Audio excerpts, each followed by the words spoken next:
ओम नमः शिवाय। जय महाकाल। हर हर महादेव। आप सबको पता है सावन का बहुत ही पवित्र महीना चल रहा है और मेरे देव आदि देव महादेव जी की कृपा आप सभी भक्तों पर यूं ही बनी रहे। मेरे देव आदि देव महादेव आपकी हर मनोकामनाओं को पूरा जरूर करें। अगर आपके घर में धन की बहुत ज्यादा कमी है, व्यापार अच्छे से नहीं चल रहा है, परिवार में हमेशा क्लेश रहता है, परिवार में किसी का विवाह नहीं हो रहा है, कोई ना कोई अड़चन आ रही है या फिर आपकी कोई मनोकामना है जो काफी समय से पूरी नहीं हो रही है, तो मात्र छोटा सा आपको करना होगा। एक चुटकी हल्दी से आपको ये उपाय करना होगा और डालते ही जो भी आप मांगोगे वो सब कुछ मिलेगा। हरिहर महादेव जी का बहुत ही प्यारा सा उपाय है। पूरा उपाय बताऊंगा, परंतु उससे पहले आप सबसे एक छोटी सी गुजारिश करूंगा कि जो लोग पहली बार आए हैं चैनल को सब्सक्राइब जरूर करना और वीडियो को लाइक करके महादेव जी का कोई सा भी प्यारा नाम कमेंट बॉक्स में लिखना मत भूलिएगा। इस पूरे वीडियो के अंदर हम लोग 3 महा उपायों के बारे में बात करेंगे जो कि आपके धन संपदा की कमी को खत्म करेगा। किसी का घर में विवाह नहीं हो रहा है तो विवाह होगा, क्लेश और आपकी मनोकामनाओं की पूर्ति करेगा। सबसे पहले बात करते हैं पहले वाले उपाय की तरफ। देखिए पहला वाला जो उपाय है किसके लिए होगा, सबसे पहले उसके लिए सुन लीजिए। अगर आपके घर में धन संपदा और व्यापार ठीक है, धन की बहुत ज्यादा कमी है, माता लक्ष्मी जी आपके घर में वास नहीं करती है, या फिर संपदा की बहुत ज्यादा कमी है, परिवार आगे नहीं बढ़ रहा है, व्यापार आपने चलाया घाटे में जा रहा है, अच्छे से नहीं चल रहा है, या फिर निरंतर चल रहा है लेकिन उठ रहा है, कहने का मतलब ये है तरक्की नहीं हो रही है, या फिर परिवार में क्लेश बहुत ज्यादा है, उनके लिए आपको ये वाला उपाय जरूर करना चाहिए। ठीक है ना? ध्यान से देखना किस तरीके से करना होगा। आपको लेना होगा एक लोटा इसका तांबे का, जिसके अंदर आप भर लेना अपने घर का शुद्ध जल। अपने घर का जल लेकर के जाना। गुरुदेव हमेशा कहते हैं जो व्यक्ति अपने घर का जल महादेव जी को समर्पित करता है, इसका मतलब वो अपने पूरा आत्मविश्वास से महादेव जी पर भरोसा करता है, ठीक सब कुछ वो महादेव जी पर समर्पित कर देता है, ऐसा माना जाता है। तो अपने घर का शुद्ध जल लेना। उसके बाद में आपको चाहिए होगी हल्दी। अब काफी सारे परेशान हैं कि भैया हमें इस तरीके से हल्दी की गांठ चाहिए या फिर पिसी हुई हल्दी चाहिए, तो ध्यान रखना आपको पिसी हुई हल्दी चाहिए, थोड़ी सी चुटकी भर। काफी सारे लोग जो होते हैं वो हल्दी की गांठ डाल देते हैं, लेकिन हल्दी की गांठ नहीं डालनी होती है। पिसी हुई हल्दी आपको चुटकी भर चाहिए और उस चुटकी भर हल्दी को भी आपको इसी लोटे के अंदर डाल देना है। ठीक है? डाल या फिर आप ऐसे भी कर सकते हो इसी वाले उपाय को कि आप चुटकी भर हल्दी अलग से ले लेना। अगर आप इस लोटे के अंदर ना डालो तो ठीक है। और इन दोनों चीजों को लेकर के प्रदोष काल के समय आपको पहुंच जाना होगा। कहां पर? आंवले के पेड़ के नीचे। देखिए इसके लिए जो सबसे खास समय गुरुदेव ने बताया था कि अगर आप किसी एकादशी के दिन करते हैं तो इसी वाले उपाय का फल आपको दुगना प्राप्त होता है। अगर आप एकादशी या शिवरात्रि के दिन इस उपाय को करते हैं, ठीक है, और अगर किसी अन्य दिन आप इस उपाय को करते हो तब भी आपको फल प्राप्ति होगी। एकादशी और शिवरात्रि के दिन अगर आप इस उपाय को करते हो तो आपको दुगना फल प्रदान होगा। ठीक है? और आपको लगातार हफ्ते में एक बार इस उपाय को जरूर करना होगा। अब ध्यान से सुनना। आपने प्रदोष काल के वक्त में पहुँचे कहाँ पर? आंवले के पेड़ के नीचे। अब अगर आप उस लोटे के अंदर हल्दी को नहीं डालते तो सबसे पहले आप क्या करना, उस हल्दी को हरि हर महादेव जी के नाम से नाम याद रखना। देखिए गुरुदेव हमेशा अपनी कथा में बताते हैं जिन भी महादेव जी के नाम से आप उपाय करते हैं, इस वाले उपाय में आपको हरि हर जी के नाम से क्या कर देना होगा, उस थोड़ी सी चुटकी हल्दी को पेड़ों की जड़ों में आपको समर्पित कर देना होगा अपनी कामना कहते हुए। ठीक है ना? अब देखिए यहाँ पर हरि हर महादेव जी का कितना बड़ा रोल है। अगर मैं आपको बताऊं, हरि सावन का महीना चल रहा है, बहुत ही पवित्र सा दिन है। हरि हरि मतलब श्री विष्णु, जिनके नाम से एकादशी होती है, और हर हर माने महादेव। ठीक है? तो हरि हर महादेव जी के नाम से जो व्यक्ति इस उपाय को कर लेता है, और आप सबको पता है कि इस समय पर देव शवनी 11 के बाद में विष्णु जी जो भगवान हरि हैं वो तो सोने की अवस्था में होते हैं, परंतु पूरी सृष्टि का भार महादेव जी के हाथ में होता है। ठीक है ना? और अगर महादेव जी को प्रसन्न कर लिया आपने तो आपकी सारी मनोकामनाएं पूरी जरूर होगी। एकादशी, वो भी सावन की एकादशी के दिन जो व्यक्ति इस उपाय को कर लेता है उसकी सारी मनोकामनाएं पूरी हो जाती है।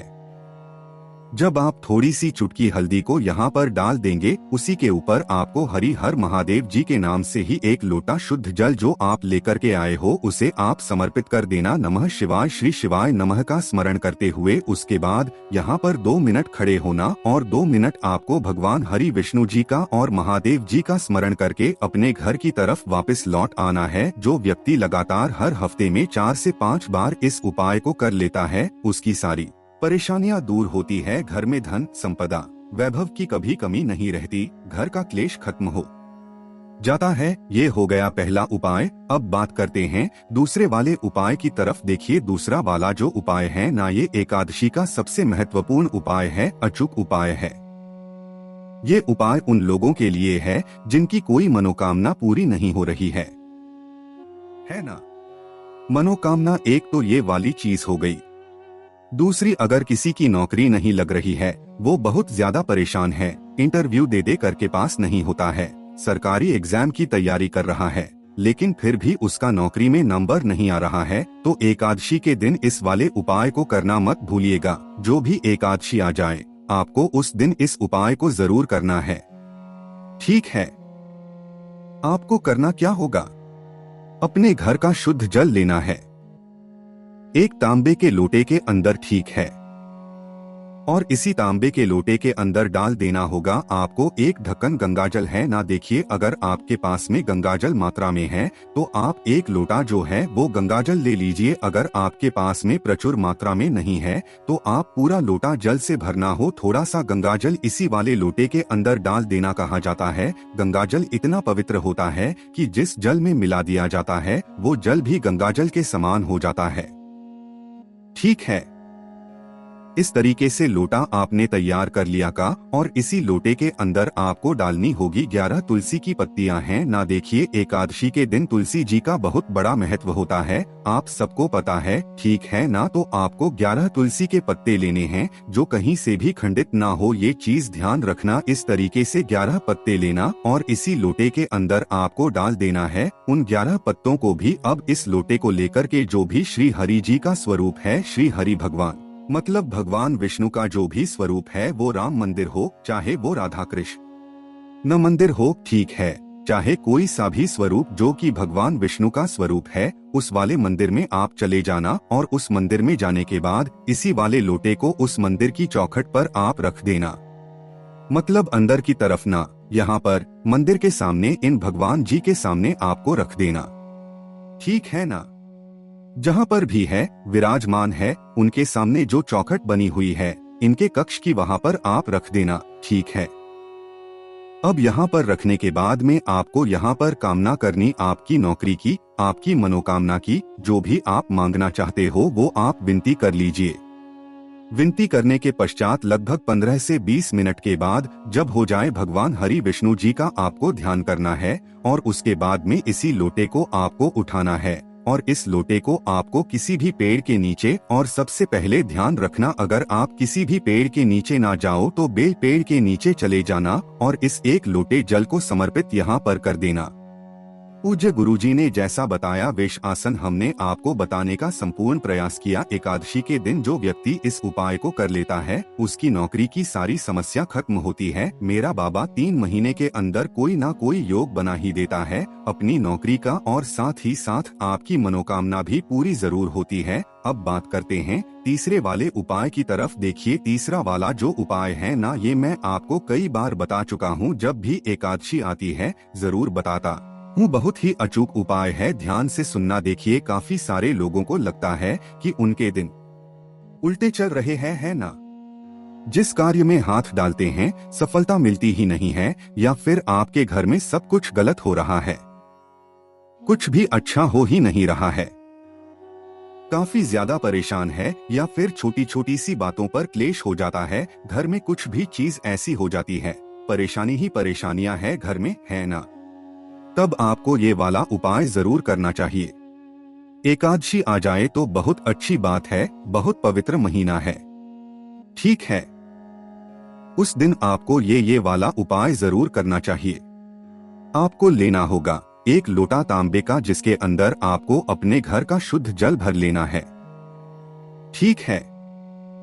उसके बाद में आपको क्या क्या चाहिए होंगे ध्यान से देखना। आपको चाहिए होगी एक बेलपत्र जो कहीं से भी खंडित ना हो, टूटी फूटी ना हो, ऐसी बेलपत्र ले लेना, ठीक है, मात्र एक। उसके बाद में आपको लेना होगा एक चावल का दाना जो होना चाहिए आखा चावल का दाना, ध्यान रखना खंडित नहीं होना चाहिए। उसके बाद में आपको लेना होगा एक सफेद फूल। अब ध्यान रखना जब भी आप सफेद फूल लो ना तो गलती से भी केतकी का फूल मत ले लेना, महादेव जी को नहीं चढ़ता है। अगर आप चढ़ाते हो तो आपको 1000 गौ हत्या का पाप लगता है। इसके अलावा कोई सा भी सफेद फूल ले लेना, गलती से भी केतकी का फूल मत लेना। मैं यहाँ लिख देता हूँ केतकी का फूल नहीं लेना और चाहे कोई सा भी सफेद फूल ले लेना, ठीक है। और इन सभी चीजों को लेकर के पहुँच जाना कहाँ पर, महादेव जी के मंदिर शिवलिंग के पास। अब जो आपने एक लोटा जल लिया है ना, इस एक लोटे जली के अंदर ही आपको वो सारी चीजें डाल लेनी है, ठीक है ना। एक चावल का दाना, एक बेलपत्र, एक सफेद फूल और इसी एक लोटे जल को आपको उत्तर दिशा की तरफ, नॉर्थ डायरेक्शन की तरफ मुंह के आपको खड़ा हो जाना है। और यहाँ से आपको एक लोटा शुद्ध जल मेरे देव आदि देव महादेव जी के ऊपर समर्पित कर देना होगा। कुंदकेश्वर महादेव जी के नाम से, ये ध्यान रखना किनके नाम से, कुंदकेश्वर महादेव जी के नाम से समर्पित कर देना। नमः शिवाय, श्री शिवाय नमोस्तुतो, ब्रह्मा का स्मरण करते हुए, ठीक है। और ध्यान से देखना जैसे ही ये जल बहता बहता जलाधारी की तरफ से नीचे की तरफ आकर के गिरेगा तो आपको अपना दाहिना हाथ लेना है और इस जल को आपको अपने 3 लगाना है। किस किस जगह पर, सबसे पहले आपको लगाना होगा मस्तक पर, उसके बाद में आपको लगाना होगा अपने आँखों पर यानी कि नैनों पर, और तीसरे नंबर पर आपको लगाना होगा अपने कंठ पर। देखिएगा आपके जो दिन है वो ऐसे सुधरेंगे कि आप जिस कार्य में हाथ डालोगे सफलता मिलेगी ही मिलेगी। पूज्य गुरुजी ने जैसा अपनी कथा में बताया वैसा आसान भाषा में आपको बताने का संपूर्ण प्रयास किया। किस किस जगह पर सबसे पहले आपको लगाना होगा मस्तक पर, उसके बाद में आपको लगाना होगा अपने आँखों पर यानी कि नैनों पर, और तीसरे नंबर पर आपको लगाना होगा अपने कंठ पर। देखिएगा आपके जो दिन है वो ऐसे सुधरेंगे कि आप जिस कार्य में हाथ डालोगे सफलता मिलेगी ही मिलेगी। पूज्य गुरुजी ने जैसा अपनी कथा में बताया वैसा आसान भाषा में आपको बताने का संपूर्ण प्रयास किया।